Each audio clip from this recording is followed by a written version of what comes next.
Alright. Hello everybody and welcome to my new video. My name is Jelinkin and I'm a coach and a streamer, and today we're gonna talk about lane swaps, why is it important, and when do we lane swap. So first things first, lane swap consists of the bottom lane and the top lane swapping the lanes after one of those lanes gets an advantage.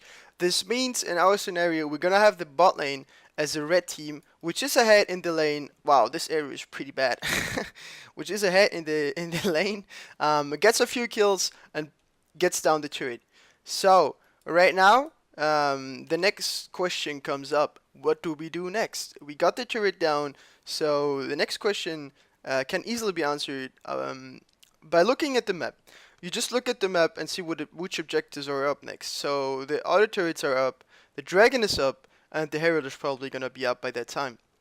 So we have to question ourselves: is it worth to go for the dragon? Is it a good dragon? Is it like an infernal drake, mountain drake? Do we want to have that one?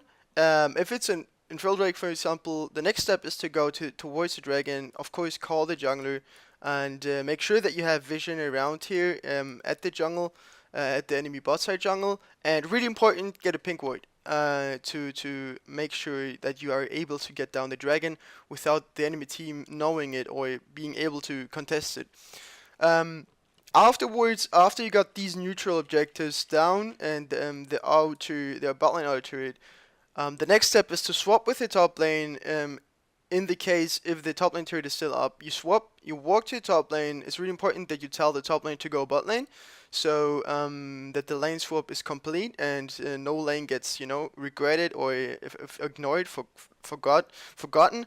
And yeah, after you went to the top lane, it's really important to keep your pressure up. You have to call your jungler, preferably have deep wards in the jungle, maybe get their camps, and then afterwards, if the top laner is still here and the enemy bot lane is still at their bot lane and not helping out their top laner, for example, if the support is still bot lane and they're ADC too, you can probably pretty easily dive the top laner here, unless you don't have any vision around here and the mid laner is missing.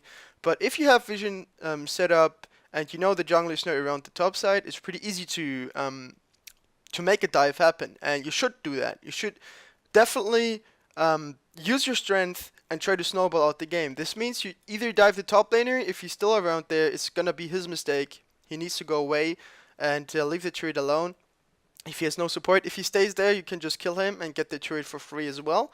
And this is basically the first step of the second step when it comes to line swapping. And afterwards, after you successfully take down the turret, it's really important to keep an eye out on the neutral objectives again. Is the dragon up again? Is the herald still up? The next step would be, in my opinion, to go for the herald, take it down, and then play together with the herald, play around the mid lane. With the herald, it's really easy to take down turrets, especially in the early game or mid game. And if you have that, just group up in the mid lane and take down the turret. So now it is really important to mention that if you don't have herald and if you don't have any chance of getting down the turret because the enemy team has a lot of wave clear, such as Anivia, then it's really unrecommended to go mid lane together as a team, because you will waste a lot of time and a lot of experience. This means if you can't take down this turret right here, you shouldn't group up mid lane. Just don't make it an ARAM. Make sure that you use all of the experience on the map. Use the whole map and make it to your advantage. So in case you have the herald and take down the turret, of course, it's really important that you keep an eye out on the dragon. If you are ahead in the game and the important dragon is coming up, like Infernal Drake, don't give that to the enemy team, because it's gonna allow them to come back into the game.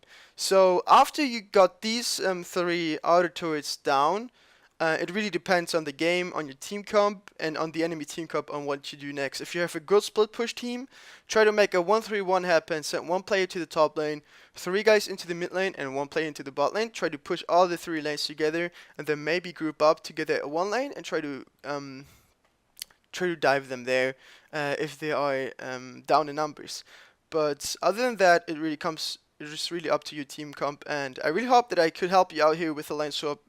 Many people ask about it, and many people forget about lane swapping, and I think it's really important to make you snowball the game.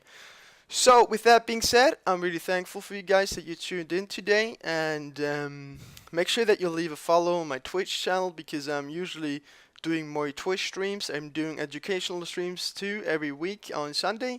So make sure that you tune in, and thanks for watching. Have fun climbing. Alright, see you later, boys.